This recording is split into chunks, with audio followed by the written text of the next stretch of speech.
ଶୁଭ ସକାଳ ମୋର ଆଦରର କୁନି କୁନି ପିଲାମାନେ। ରବିବାରର ସକାଳୁ ସକାଳୁ ସବୁଥର ପରି ଠିକ୍ ସମୟରେ ମୁଁ ନେଇ ଆସିଛି ତମମାନଙ୍କ ପାଇଁ କାର୍ଯ୍ୟକ୍ରମ ଶିଶୁ ସଂସାର।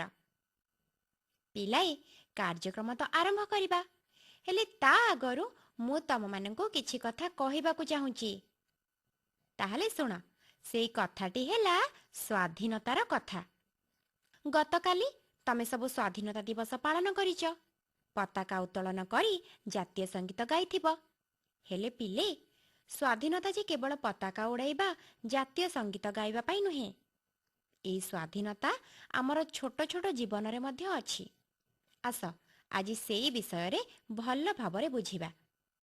ସ୍ୱାଧୀନତା ବା ଇଣ୍ଡିପେଣ୍ଡେନ୍ସ ମାନେ ଆମକୁ ଲାଗେ ଆମ ମନକୁ ଯାହା ଆସିବ ଆମେ ସେଇଆ କରିବା।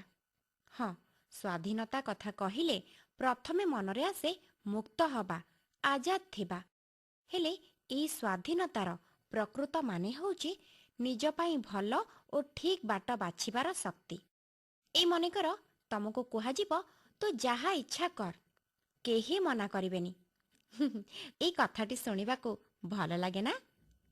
ହଁ, କିନ୍ତୁ ସେଇ ମନ ଇଚ୍ଛା କାମ କରି ଯଦି ତମେ ନିଜେ ଅସୁବିଧାରେ ପଡ଼ କିମ୍ବା ଅନ୍ୟକୁ କଷ୍ଟ ଦିଅ, ତାହା ସ୍ୱାଧୀନତା ନୁହେଁ ପିଲେ। ସେଇଟା ଭୁଲ ବାଟ। ତମେ ସବୁ ସାଇକେଲ ଚଲେଇବା ଶିଖିଥିବ। ଯେତେବେଳେ ପ୍ରଥମ ଥର ସାଇକେଲ ଚଲେଇବା ଆରମ୍ଭ କର, ମା ବାପା ନହେଲେ କେହି ବଡ଼ ସାଇକେଲକୁ ପଛରୁ ଧରନ୍ତି ଆଉ ତମକୁ ଶିଖାନ୍ତି। ପରେ ଧୀରେ ଧୀରେ ତମେ ନିଜେ ଚଲେଇବା ଶିଖ। ଭଲ ଭାବରେ ଶିଖିଗଲା ପରେ ତମେ ମୁକ୍ତ। କିନ୍ତୁ ମୁକ୍ତର ଅର୍ଥ ଏଇଆ ନୁହେଁ ଯେ ତମେ ଆଖି ବନ୍ଦ କରି ମନ ଇଚ୍ଛା ସାଇକେଲ ଚଲେଇବ।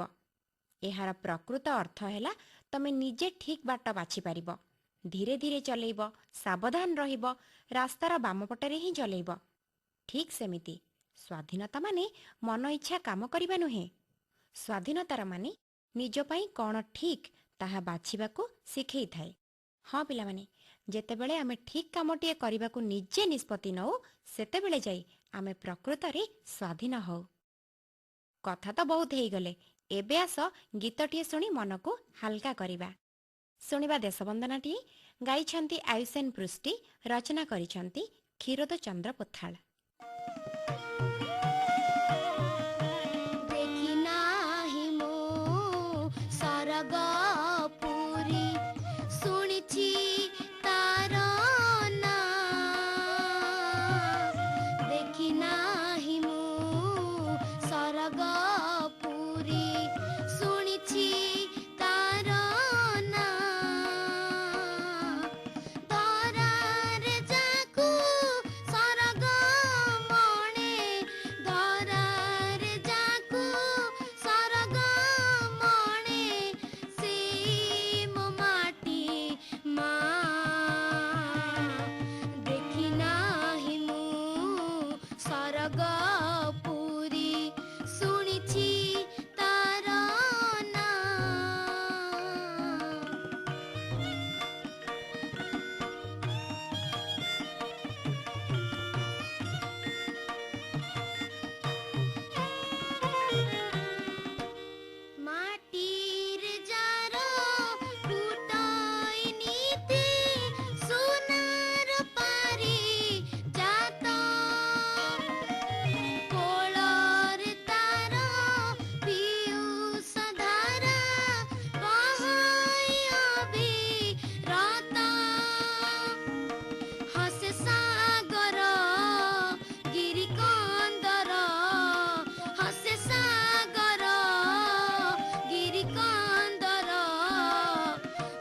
ହେ ଶୀତଳ ବା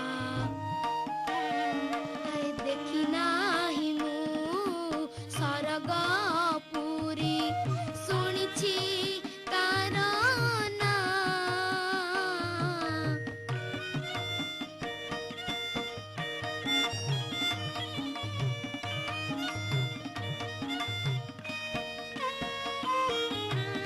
ସତ୍ୟର ଜୟ ଗାଇ ଗାଇକା ଧର୍ମର ଧ୍ୱଜା ଧରି ଏଇ ମାଟିରେ ମହାମାନବ ଆସିଲେ ଅବତରି ରଖିବି ତାର ମାନ ମହତ ରଖିବି ତାର ମାନ ମହତ ରଖିବି ତାର ନାଁ ଆରେ ଦେଖି ନାହିଁ ମୁଁ ସରଗ ପୁରୀ ଶୁଣିଛି ତାର ନାଁ ଶୁଣିଛି ତାର ନାଁ ଶୁଣିଛି ତାର ନାଁ ପିଲାମାନେ ତମର କେତେ ସବୁ ସାଙ୍ଗ ଥିବେ ନାଇଁ? ତାଙ୍କ ସହିତ ତମେ ଏକାଠି ବସି ପାଠ ପଢୁଛ, ଖେଳୁଛ, ମଜା କରୁଛ। ଯେତେ ସାଙ୍ଗ ଥିଲେ ବି ଘରେ ଭାଇ ଭଉଣୀଙ୍କ ସହିତ ଯୋଉ ହସ ମଜା ଖେଳ ତା କଥା ସବୁଠୁ ନିଆରା। କେତେବେଳେ ହସ ଖୁସି ତ କେତେବେଳେ ରାଗ ରୁଷା, ମାନ ଅଭିମାନ। ସେ ସବୁ ପଛରେ ଲୁଚି ରହିଥାଏ ଭାଇ ଭାଇ, ଭଉଣୀ ଭାଇ ଅବା ଭଉଣୀ ଭଉଣୀଙ୍କ ଭିତରେ ପ୍ରକୃତ ଭଲ ପାଇବା। ସେଇଠି ରହିଥାଏ ଅତୁଟ ବନ୍ଧନ।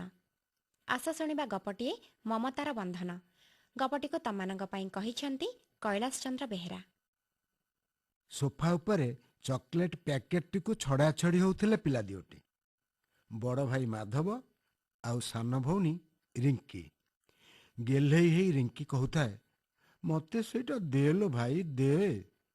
ମାଧବ ପ୍ୟାକେଟଟିକୁ ରିଙ୍କି ଆଡ଼କୁ ଟିକେ ଦେଖାଉଥାଏ, ପୁଣି ଉପରକୁ ଉଠେଇ ନେଉଥାଏ।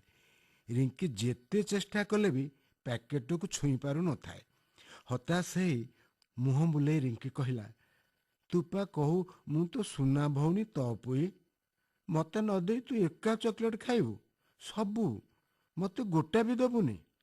ମାଧ କହିଲା, କାଲି ତୁ ଛେନାପୋଡ଼ ମୁଣ୍ଡାଟା ଯାକ ଖାଇଲୁ, ମୋତେ ଦେଲୁନି। ଆଜି ମୁଁ ତତେ ଗୋଟାଏ ବି ଚକୋଲେଟ ଦେବିନି, ସବୁ ଖାଇବି। ରିଙ୍କି ମୁହଁ ଫୁଲେଇ ରାଗିଗଲା, କହିଲା, ଦବୁନି? ସତରେ ଗୋଟାଏ ବି ଦବୁନି? ମାଧ କହିଲା, ନା ନା ନା, ଦେବିନି ଦେବିନି ଦେବିନି, ଏକା ସବୁ ଖାଇବି। ରିଙ୍କି ଏଥର ଲଢ଼େଇ ପାଇଁ ଗୋଟିଏ ଟାଣୁଆ ବାଣ ଛାଡ଼ିଲା। ଆମ ଘରେ ଗୋଟା ପିଲା ଅଛି, ତା ନା ନିକିଟା ମାଧିଆ। ମାଧ କି ଆଉ ଛାଡ଼େ। ସେ କହିଲା, ରିଙ୍କି ନା ଫିଙ୍କି, ଉକୁଣି ମୁଣ୍ଡି, ଚେପା ନାକି, ଖଣ୍ଡିଆ ଦାନ୍ତି, ଏମିତି ମୁନିଆ ମୁନିଆ ସର ମାରି ଶତ୍ରୁ ପକ୍ଷକୁ ଖଣ୍ଡିଆ ଖାବରା କରିଦେଲା। ବାସ୍, ୟା ପରେ ରିଙ୍କି ମ୍ୟାଡ଼ାମକୁ ଆଉ ସମ୍ଭାଳେ କିଏ?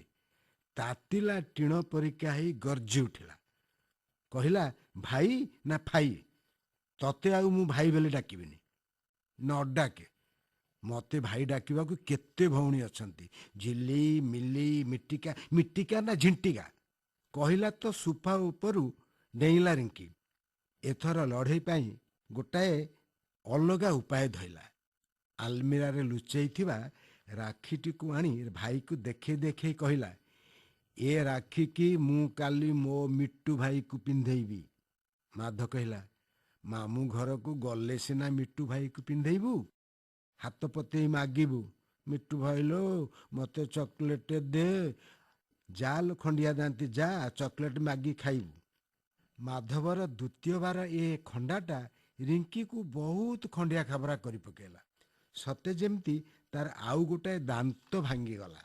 ରାଗରେ ତମ ହେଇ ସେ ଜାଗା ଛାଡ଼ି ସେ ପଳେଇଲା। ମାଧବର ମନଟା ବି ଖଟା ହେଇଗଲା।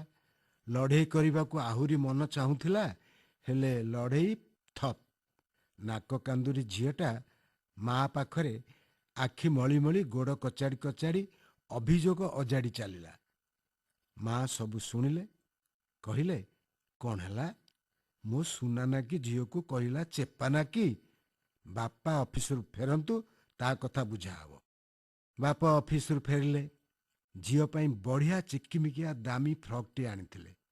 ମାଆଙ୍କୁ ଦେଖେଇ କହିଲେ, ଏଇଠି ରଖିଥାଅ, କାଲି ମାଧ ତା ଗେହ୍ଲି ଭଉଣୀକୁ ରାକ୍ଷୀ ପାଇଁ ଗିଫ୍ଟ ଦେବ। ମା ହସିଲେ। କହିଲେ, କଥା ଯାଇ କୋଉଠି ଉଠିଲାଣି, ଆଉ ଇଏ କହୁଛନ୍ତି ଭାଇ ଭଉଣୀକି ଉପହାର ଦେଇ ଖୁସି କରିବ। ଆଜି ଆମ ଘରେ କି ପାଲା ଲାଗିଛି ଶୁଣ। ତାପରେ ମା ବାପାଙ୍କ ଆଗରେ ଭାଇ ଭଉଣୀଙ୍କର ଲଢ଼େଇ ପାଲା ବଖାଣି ଗଲେ। ବାପା ସବୁ ଶୁଣି କହିଲେ, ଓ ଏଇ କଥା। ଆମ ପୁଅ ଝିଅ ଦୁଇଟି ଦୁଇଟି ସୁନା ମୁଣ୍ଡା। ତାଙ୍କ କଥା ରହିବ ନା। ସେମାନେ ଯାହା ଚାହୁଁଛନ୍ତି ସେଇଆ ହବ। ପରଦିନ ରାକ୍ଷୀ ପୂର୍ଣ୍ଣିମା। ମା ଘର କାମ ରୋଷେଇବାସରେ ବ୍ୟସ୍ତ। ବାପା ଠାକୁର ଘରେ ଘଣ୍ଟି ବଜେଇ ପୂଜା କରୁଛନ୍ତି। ଏଣେ ପିଲା ଦିଟାଙ୍କର ସରାଗ ଭାଙ୍ଗି ଚୁନା। ଘର ସାରା ମିଠା ପିଠାର ବାସନା। ହେଲେ ପିଲା ଦୁଇଟିଙ୍କ ମନ ଏକଦମ ଖଟା, ପୁରା ଆମ୍ବିଳା। ଦୁହେଁ ଦୁହିଁକୁ କଣେଇ କଣେଇ ଚାହୁଁଛନ୍ତି। ଆଖିରେ ଆଖି ମିଶିଲେ ମୁହଁ ଫେରେଇ ନେଉଛନ୍ତି। ବାପା ମାଆଙ୍କୁ ଡାକି କହିଲେ, ଆଏ ଶୁଣୁଛ, ଶୀଘ୍ର କାମ ସାର। କହୁଥିଲ ପରା ଝିଅ ଆମର ତା ମାମୁଁ ପୁଅ ଭାଇ ମିଟୁକୁ ରାକ୍ଷୀ ପିନ୍ଧେଇବାକୁ ଯିବ। ମୁଁ ତାକୁ ମୋ ଗାଡ଼ିରେ ନେଇଯିବି। ହଁ, ଆଉ ଗୋଟିଏ କଥା ଶୁଣ। ମୋ ସାଙ୍ଗ ପ୍ରୀତମର ଝିଅ ଲିଲି ମାଧବକୁ ରାକ୍ଷୀ ପିନ୍ଧେଇବାକୁ ଆସିବ ବୋଲି ସେ କହୁଥିଲା। କାଲି ଯେଉଁ ଚିକମିକିଆ ଫ୍ରକ୍ଟି ମୁଁ ଆଣିନି, ତାକୁ ଲିଲିକୁ ଗିଫ୍ଟ ଦେଇଦେବ। ମା କହିଲେ, ମୁଁ ବି ଫୋନରେ ଭାଇଙ୍କୁ କହିଦେଇଛି। ରିଙ୍କି ଚକୋଲେଟ୍ ଖାଇବାକୁ ଭଲ ପାଏ। ତା ପାଇଁ କେବଳ ଚକୋଲେଟ୍ ରଖିଦେଲେ ଚଳିବ। ଏତିକି ଶୁଣୁ ଶୁଣୁ ରିଙ୍କି ମାଆଙ୍କ ଘରକୁ ଯାଇ ଫ୍ରକ୍ଟିକୁ ଦେଖି ମୁହଁ ଓହଳେଇ ଫେରିଆସିଲା। କାଲିଠୁ ଭାଇ ତା ସାଙ୍ଗରେ ମୋଟେ କଥା ହଉନି। ଖାଲି ଆଗ କଥା କହନ୍ତା କି? ମାଧ ଭାବୁଛି, ରିଙ୍କି ତାକୁ ଚିଡ଼ଉ ପଛେ ଆଗ କିଛି କହନ୍ତା କି? ସିଏ ତାକୁ କହିଦିଅନ୍ତା, ଚକୋଲେଟ୍ ପ୍ୟାକେଟଟା ସେମିତି ଅଛି ଲୋ ହୁଣ୍ଡି, ଗୋଟାଏ ବି ମୁଁ ଖାଇନି। ଏଣୁ ତେଣୁ କ'ଣ କହି ଖାଲି ଚିଡ଼ଉଥିଲି ନା। ସେଇଟା ଯେ ଏତେ ବଡ଼ କଟି କରିଦେବ ଭାବିନଥିଲି। ସମସ୍ତେ ଏକାଠି ବସି ସକାଳ ଜଳଖିଆ ଖାଇଲେ। ଅନ୍ୟ ଦିନ ପରି ଏଇଟା ଖାଇବିନି, ସେଇଟା ଖାଇବିନି, ସେଇଟାକୁ ଦେ, ଏଇଟାକୁ ଦେ, କିଛି ଜୁଲମ ନାହିଁ। ଭାଇ ଭଉଣୀ ଦୁହେଁ ଅଦିନିଆ ମେଘ ଛାଡ଼ିଗଲା ପରେ ସଫା ସୁତୁରା ଆକାଶ ପରି ପୁରା ନିର୍ମଳ। ବାପା କହିଲେ, ଝିଅକୁ ସଜ କରିଦିଅ, ସେ ତା ମାମୁଁ ଘରକୁ ଯିବ ପରା। ଟେବୁଲ ଉପରେ ରାକ୍ଷୀଟିକୁ ଦେଖି କହିଲେ, ବାଃ, ବଢ଼ିଆ ହେଇଛି ତ ରାକ୍ଷୀଟି। ଏମିତି ସୁନ୍ଦରିଆ ରାକ୍ଷୀ ମାଧ ତା ଭଉଣୀଠୁ ତ ପିନ୍ଧିନି। ଏ ବର୍ଷ ଆମ ପୁଅ ଭାଗ୍ୟରେ ଏ ରାକ୍ଷୀଟି ନାହିଁ। ଛାଡ଼, ଯାହା ଭାଗ୍ୟରେ ଯାହା ଅଛି। ଏତିକି କହି ବାପା ବାହାରକୁ ପଳେଇଲେ। ମା ମଧ୍ୟ ଓଠ ଚାପି ତାଙ୍କ ପଛେ ପଛେ ଚାଲେ। ଏବେ କାଲିର ସେଇ ରଣଭୂଇଁ। ଯୋଦ୍ଧା 2 ଜଣ ଠିଆ ହୋଇଛନ୍ତି। ଦୁହେଁ ପରସ୍ପରକୁ ଚାହିଁଲେ। ଆଖିରେ ଆଖି ମିଶିଗଲା, ଆଉ ଫେରିଲାନି। ଦୁହିଁଙ୍କର ମନ ବଦଳିଗଲା। ଦୋଷୀଟିଏ ପରି ମାଧବ କହିଲା, ତତେ କାଲି ଚକୋଲେଟ୍ ଦେଲିନି ବୋଲି ତୁ ମୋତେ ରାକ୍ଷୀ ପିନ୍ଧେଇବୁନି? ହସିଦେଲା କୁନି ଝିଅଟି। ଖଣ୍ଡିଆ ଦାନ୍ତରେ ଭାରି ଭଲ ଦିଶିଲା ଭାଇକି। କହିଲା, ତୁ ପରା ମୋ ସୁନା ଭଉଣୀ, ଗେହ୍ଲି ଭଉଣୀ। ତାପରେ ଭଉଣୀଟି ଚଟକିନି ଯାଇ ରାକ୍ଷୀଟିକୁ ଆଣି ତା ଭାଇ ହାତରେ ବାନ୍ଧି ପକେଇଲା। ଭାଇ କହିଲା, ଏ ଫ୍ରକ୍ଟା ପିନ୍ଧି ପକେଇଲୁ, ଦେଖିବା ତତେ କେମିତି ମାନୁଛି। ରିଙ୍କିକି ଆଉ ଛାଡ଼େ। କବାଟ କୋଣକୁ ଯାଇ ଫ୍ରକ୍ଟା ପିନ୍ଧି ପକେଇଲା ବେଳକୁ ଘର ଭିତରକୁ ମା ବାପା ପଶି ଆସିଲେ। ମା କହିଲେ, ଆଲୋ ଝିଅ, ସେ ଫ୍ରକ୍ଟି ପରା ଲିଲି ପାଇଁ ଗିଫ୍ଟ ଥିଲା, ତାକୁ ତୁ କ'ଣ ପିନ୍ଧି ପକେଇଲୁଣି? ଝିଅ କହିଲା, ୟାକୁ ପରା ମୋ ଭାଇ ମୋତେ ପିନ୍ଧିବାକୁ କହିଲା।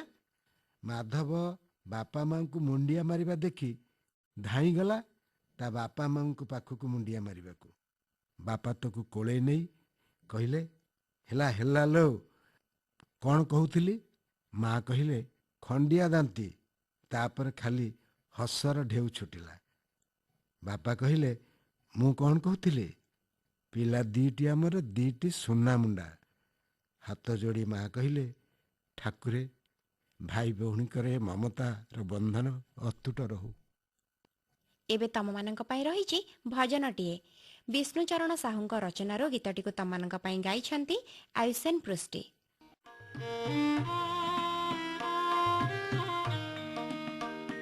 ଗଛରେ ଫୁଟିଛି ଫୁଲ, ଆକାଶେ ଉଇଛି ତାରା।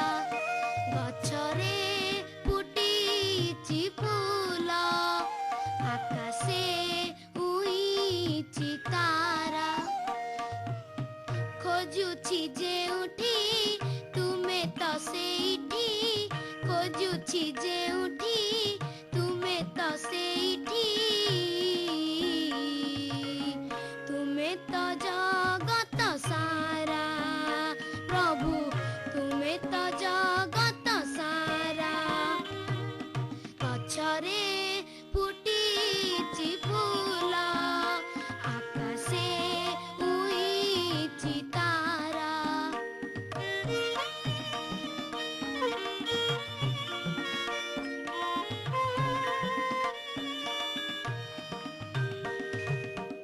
ମାଣିକ ଖୋଇଲା ବସା ଦହି ତାର, ସବରି ଖୋଇଲା ବଣ ଫଳ ମୂଳ।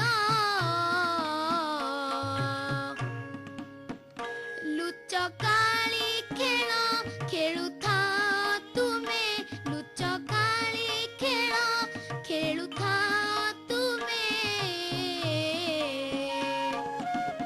ଭକତ ସାଥିରେ ପରା ପ୍ରଭୁ, ଭକତ ସାଥିରେ ପରା। ଗଛରେ ଫୁଟିଛି ଫୁଲ, ଆକାଶେ ଉଇଛି ତାରା। ଖୋଜୁଛି ଯେଉଁଠି ତୁମେ ତ ସେଇଠି, ଖୋଜୁଛି ଯେଉଁଠି ତୁମେ ତ ସେଇଠି। ତୁମେ ତ ଜଗତ ସାରା ପ୍ରଭୁ, ତୁମେ ତ ଜଗତ ସାରା ପ୍ରଭୁ, ତୁମେ ତ ଜଗତ ସାରା ପ୍ରଭୁ, ତୁମେ ତ ଜଗତ ସାରା।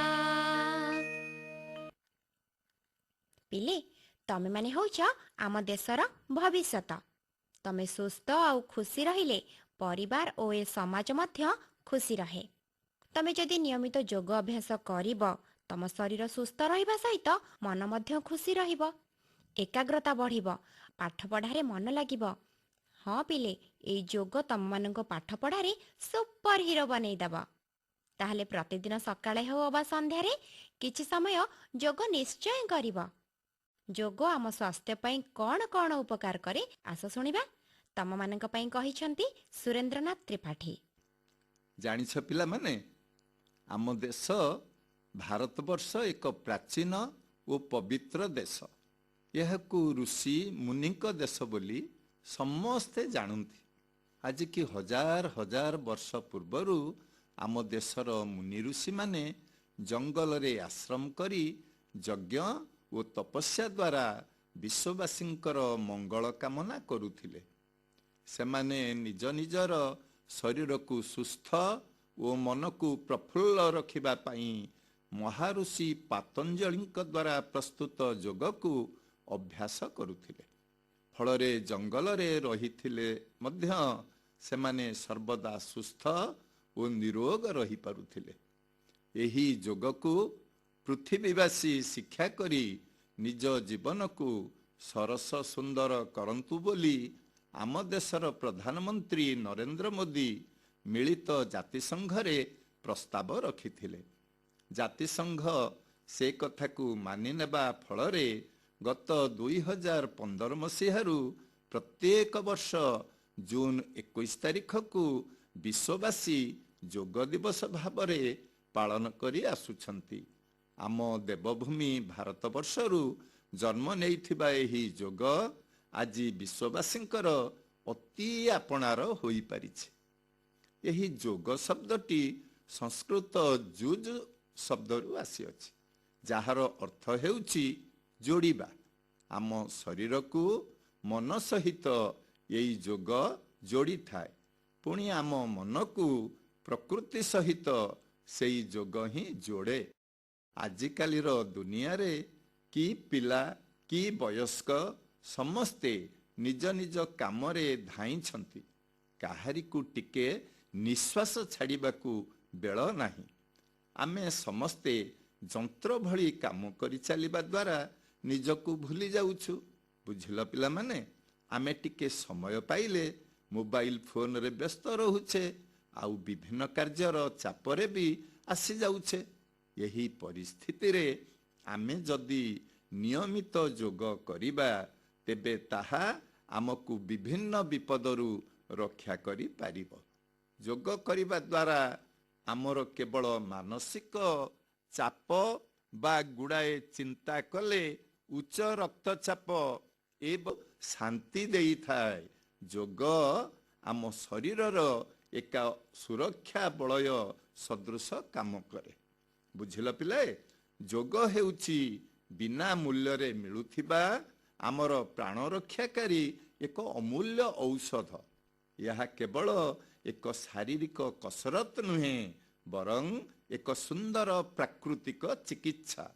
ଏବେ ସମାଜରେ ଦେଖାଯାଉଛି ଘରେ ଘରେ ବିଭିନ୍ନ ରୋଗୀ ବଢ଼ି ଚାଲିଛନ୍ତି। ନିୟମିତ ଭାବରେ ଆସନ, ଧ୍ୟାନ ଓ ପ୍ରାଣାୟାମ କରିବା ଦ୍ୱାରା ଆମ ମସ୍ତିଷ୍କର କ୍ଷମତା ବଢ଼ିଯାଏ। ଆମେ ବହୁ ଜଟିଳ କଥାକୁ ଶୀଘ୍ର ଓ ସହଜରେ ସମାଧାନ କରିପାରୁ। ଆମ ମନର ଚାପ ମଧ୍ୟ ସମ୍ପୂର୍ଣ୍ଣ ଦୂର ହୋଇଯାଏ। ଶରୀରରେ ରୋଗ ପ୍ରତିରୋଧକ ଶକ୍ତି ବହୁତ ବଢ଼ିଥାଏ। ଯୋଗରେ କପାଳଭାତି, ଅନୁଲୋମ ବିଲୋମ ବା ସୂର୍ଯ୍ୟ ନମସ୍କାର କରିବା ଦ୍ୱାରା ଆମ ଶରୀରର ପ୍ରତି ଅଙ୍ଗ ସଜାଗ ହୋଇଯାଏ। ଶରୀରରୁ ଏହାଦ୍ୱାରା ବିଷାକ୍ତ ପଦାର୍ଥ ସବୁ ବାହାରିଯାଏ। ଯୋଗ ନୀତିଦିନ କରିବା ଦ୍ୱାରା ଆମ ଶରୀରର ପ୍ରତିଟି ଅଙ୍ଗରେ ଠିକ୍ ଭାବରେ ରକ୍ତ ଚଳାଚଳ କରେ। ଆଜିକାଲିର ସମାଜରେ ବିନା ଶାରୀରିକ ଶ୍ରମରେ ତେଲ ମସଲା ଜାତୀୟ ଖାଦ୍ୟ ଖାଇ ଖାଇ ଆମେ ବିଭିନ୍ନ ରୋଗକୁ ନିମନ୍ତ୍ରଣ କରୁଛେ। ଆମ ଦେଶରେ ଏବେ ବହୁତ ମଧୁମେହ ରୋଗରେ ଆକ୍ରାନ୍ତ ରୋଗୀ ଦେଖିବାକୁ ମିଳୁଛନ୍ତି। ଆମକୁ ଏହି ମଧୁମେହ ରୋଗରୁ ଆରୋଗ୍ୟ ହେବା ପାଇଁ ମଣ୍ଡୁକ ଆସନ ଏବଂ ଅର୍ଦ୍ଧ ମତ୍ସ୍ୟେନ୍ଦ୍ର ଆସନ କରିବା ଦରକାର।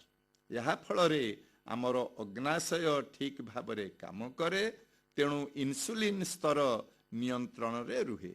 ମାନସିକ ଚାପ ବା ଗୁଡ଼ାଏ ଚିନ୍ତା କଲେ ଉଚ୍ଚ ରକ୍ତଚାପ ଏବଂ ହୃଦରୋଗ ହୁଏ। ତା ଫଳରେ ଆମେ ବହୁତ ଅସୁସ୍ଥ ହୋଇଯାଉ। ତେଣୁ ଆମର ଗୋଟେ କଥା ଅଛି, ଚିନ୍ତା ଖାଏ ଗଣ୍ଡି। ଅଯଥା ଚିନ୍ତା ନ କଲେ ଆମେ ସୁସ୍ଥ ରହିପାରିବା। ଆଜିକାଲି ପିଲାଠାରୁ ବଡ଼ ପର୍ଯ୍ୟନ୍ତ ସମସ୍ତେ ଲଗାତାର ଭାବେ ବହୁ ଘଣ୍ଟା ଧରି କମ୍ପ୍ୟୁଟର ପାଖରେ ବସି ଆଗକୁ ଝୁଙ୍କି କାମ କରିବା କି ମୋବାଇଲ ଦେଖିବା ଫଳରେ ମେରୁଦଣ୍ଡ ଏବଂ ଅଣ୍ଟା ବିନ୍ଧା ରୋଗରେ କଷ୍ଟ ପାଆନ୍ତି। ସେମାନଙ୍କର ପିଠି ଓ ବେକରେ ମଧ୍ୟ ବହୁତ ଯନ୍ତ୍ରଣା ହୁଏ। ସେଥିରୁ ମୁକ୍ତି ପାଇବା ପାଇଁ ଭୁଜଙ୍ଗ ଆସନ ଓ ତାଡ଼ାସନ କରିବା ନିହାତି ଦରକାର। ଆଉ ଏକ ରୋଗ ଏବେ ଆମ ସମସ୍ତଙ୍କ ପାଖରେ ଅଛି, ତାହା ହେଲା ଗ୍ୟାସ୍ ଓ ବଦହଜମି। ଜାଣିଲ ପିଲାଏ, ଏଥିରୁ ଆରୋଗ୍ୟ ହେବାକୁ ହେଲେ ଆମକୁ ଖାଦ୍ୟ ଖାଇବା ପରେ ପରେ ବଜ୍ରାସନରେ ବସିବାକୁ ହେବ। ଏହା ଖାଦ୍ୟକୁ ଭଲ ଭାବରେ ହଜମ କରାଏ ଏବଂ ପେଟ ରୋଗକୁ ହଟାଇ ଦିଏ। ଥାଇରଏଡ୍ ରୋଗ ପାଇଁ ଉଜ୍ଜୟୀ ପ୍ରାଣାୟାମ ସହିତ ସର୍ବାଙ୍ଗାସନ କରିବାକୁ ପଡ଼େ। ଏବେ ଆଉ ଏକ ସାଧାରଣ ରୋଗ ହେଲା ଅନିଦ୍ରା। ଯାହାକୁ ପଚାର ସେ କହୁଛି ନିଦ ହଉନି, ବହୁତ ଔଷଧ ଖାଇଲିଣି। ତେଣୁ ଭଲ ନିଦ ହେବା ପାଇଁ ଆମେ ଭ୍ରାମରୀ ପ୍ରାଣାୟାମ କରିପାରିବା। ଓମ୍ ଉଚ୍ଚାରଣ ବାରମ୍ବାର କରିବା ଦ୍ୱାରା ମସ୍ତିଷ୍କ ଶାନ୍ତ ହୁଏ, ଫଳରେ ଗଭୀର ନିଦ୍ରା ଆସେ। ଯୋଗ ଦ୍ୱାରା ରୋଗ ତ ବିନାଶ ହୁଏ, ତା ସହିତ ରୋଗର ମୂଳ କାରଣକୁ ମଧ୍ୟ ଯୋଗ ସମାପ୍ତ କରିଦିଏ। ଜାଣିଲ ପିଲାମାନେ, ତୁମ ପରି ଛାତ୍ରଛାତ୍ରୀମାନଙ୍କ ପାଇଁ ଯୋଗ ହେଲା ଏକ ବରଦାନ। ତୁମେମାନେ ତ ଏବେ ପାଠ ପଢୁଛ। ଏହି ପାଠପଢ଼ା ସମୟରେ ନିୟମିତ ଭାବେ ଯୋଗ କଲେ ପାଠରେ ଖୁବ୍ ମନ ଲାଗିବ। ତୁମର ସ୍ମରଣ ଶକ୍ତି ମଧ୍ୟ ବହୁତ ବଢ଼ିଯିବ। ତୁମେ ସବୁ ପାଠକୁ ଭଲ ଭାବେ ମନେ ରଖିପାରିବ ଓ ପରୀକ୍ଷାରେ ଠିକ୍ ଉତ୍ତର ଲେଖିପାରିବ। ପରୀକ୍ଷା ସମୟରେ ଯେଉଁ ମାନସିକ ଚାପ ଆସେ ତାକୁ ଦୂର କରିବାକୁ ଭ୍ରାମରୀ ପ୍ରାଣାୟାମ ଓ ଶବାସନ ଅତ୍ୟନ୍ତ ଉପକାରୀ ହୋଇଥାଏ। ଯୋଗକୁ ଏକ ବିଜ୍ଞାନ ଭାବରେ ଗ୍ରହଣ କରାଯାଏ, କାରଣ ଡାକ୍ତରଙ୍କ ମତରେ ଯୋଗ ଦ୍ୱାରା ହର୍ମୋନ ଗ୍ରନ୍ଥିଗୁଡ଼ିକ ଠିକ୍ ଭାବେ କାମ କରେ। ପ୍ରାଣାୟାମ କଲେ ଆମର ଫୁସଫୁସ୍ ଅଧିକ ଅମ୍ଳଜାନ ଗ୍ରହଣ କରିବାକୁ ସୁବିଧା ହୁଏ। ତାହାଦ୍ୱାରା ରକ୍ତକୁ ବିଶୁଦ୍ଧ କରିବା ଶକ୍ତି ବଢ଼େ। ନିୟମିତ ପ୍ରାଣାୟାମ କରିବା ଫଳରେ ଆମେ ଶ୍ୱାସଜନିତ କୌଣସି ରୋଗରେ କେବେ ବି ପଡ଼ିବା ନାହିଁ। ତେଣୁ ତ କହନ୍ତି ଯୋଗ କଲେ ରୋଗ ପଳାଏ।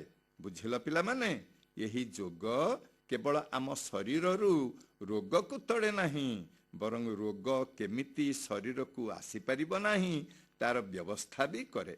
ମଣିଷ ନିରୋଗ ରହିବା ସହିତ ବହୁଦିନ ପର୍ଯ୍ୟନ୍ତ ବଞ୍ଚି ରୁହେ। ସେ ରୋଗମୁକ୍ତ ହେବା ସାଙ୍ଗେ ସାଙ୍ଗେ ଏକ ସୁସ୍ଥ ସମାଜ ଗଠନ କରେ। ପିଲାଏ, ଏବେ କୋଉ ମାସ ଚାଲିଛି କହିଲ? କ'ଣ କହିଲ? ହଁ, ଶ୍ରାବଣ ମାସ ଚାଲିଛି। ତମେ ଜାଣିଛ ନା, ଏଇ ମାସଟି ବର୍ଷା ଋତୁର ଗୋଟିଏ ପବିତ୍ର ମାସ। ଭକ୍ତି, ପୂଜା ଏବଂ ଆମ ପ୍ରକୃତି ସୌନ୍ଦର୍ଯ୍ୟରେ ପରିପୂର୍ଣ୍ଣ ରହିଥାଏ। ନଈ ନାଳରେ ପାଣି ଭରପୁର ରହିଥାଏ। ଆସ ଶୁଣିବା କବିତା ଶ୍ରାବଣ ମାସେ। ନିଜ ଲେଖାରୁ କବିତାଟିକୁ ତମାନଙ୍କ ପାଇଁ ପଢ଼ି ଶୁଣାଉଛନ୍ତି କୈଳାସ ଚନ୍ଦ୍ର ବେହେରା। ଶ୍ରାବଣ ମାସେ ନୀଳ ଆକାଶେ, କେତେ ଯେ କଳା ବଉଦ ଭାସେ, ଚିକିମିକିଆ ବିଜୁଳି ହସେ, ଅନେଇ ଦେଲେ ଆଖି ଝଲସେ। କଳାହାଣ୍ଡିଆ ବଉଦ ଘୋଟେ, ଘଡ଼ଘଡ଼ିରେ ଆକାଶ ଫାଟେ, କେବେ ବା ପୁଣି ବଉଦ ମାଳା ଭାସୁଥାନ୍ତି ଭେଳାକୁ ଭେଳା। ବଗବଗୁଲି ଧାଡ଼ିକି ଧାଡ଼ି, ବଉଦ ତଳେ ଯାଆନ୍ତି ଉଡ଼ି, କେଡ଼ି ସୁନ୍ଦର ଛବିଟି ସିଏ, ସତେବା ତାକୁ ଆଙ୍କିଛି କିଏ। ବଳଦ ଯୋଚି ହଳିଆ ଭାଇ, ଚାଷ କରନ୍ତି ବିଲରେ ଯାଇ, କଟର କଟ ବେଙ୍ଗ ଗାଏ, ଡାହୁକ ପୁଣି ବୋବଉଥାଏ। କାଉଡ଼ିଆ କାନ୍ଧେ ପାଣିର ଭାର, ଗାଉଥାଏ ବାବା ପାର କର, କଦମ୍ବ ଫୁଟି ବଢ଼ିଆ ବାସେ, ସାଥୀଙ୍କୁ ଧରି ବାଦୁଡ଼ି ଆସେ। କଇଁ ପଦୁଅ ପାଣି କେନ୍ଦୁରି, ନାନା ରଙ୍ଗିଆ ହର ଗୌରୀ, ଟଗର ମଲ୍ଲି ମନ୍ଦାର କେତେ, କନିଅର ଫୁଲ ଯାହାକୁ ଯେତେ। ଦିଅଁଙ୍କ ପାଇଁ ଗୁନ୍ଥିବା ମାଳ, ଭାଙ୍ଗିବା ନାହିଁ ଗଛର ଡାଳ। ଝିଅ ପୂଜନ୍ତି ଖୁଦୁରୁକୁଣି, ମା ମଙ୍ଗଳା ଖୁଦରଙ୍କୁଣି। ଗାଧୁଆ ତୁଠେ ବାଲୁଙ୍କା ପୂଜା, ଠାକୁର ଘରେ ବଢ଼ିଆ ସଜା। ଆ ସଙ୍ଗାତ ଆଲୋ ମିତ, ଏକାଠି ବସି ଗାଇବା ଗୀତ। ତିଆରି କରି କାଗଜ ନା, ଲେଖିବା ନିଜ ନିଜର ନାଁ। ପାଣି ସୁଅରେ ଭସେଇ ଦେଇ, କୁଆଡ଼େ ଯାଏ ଥିବା ଅନେଇ। ଆଗେଇ ଯାଏ ନା ଯେମିତି, ଆଗେଇ ଯିବା ଆମେ ସେମିତି। ହଉ ପିଲାମାନେ, ଆଜି ପାଇଁ ଶିଶୁ ସଂସାରକୁ ଏତିକିରେ ଶେଷ କରୁଛି। ପୁଣି କଥା ହେବା ଆଗାମୀ ରବିବାରକୁ। ସେ ପର୍ଯ୍ୟନ୍ତ ହସୁଥାଅ, ଖେଳୁଥାଅ ଆଉ ସତ୍ ପଥରେ ଚାଲୁଥାଅ।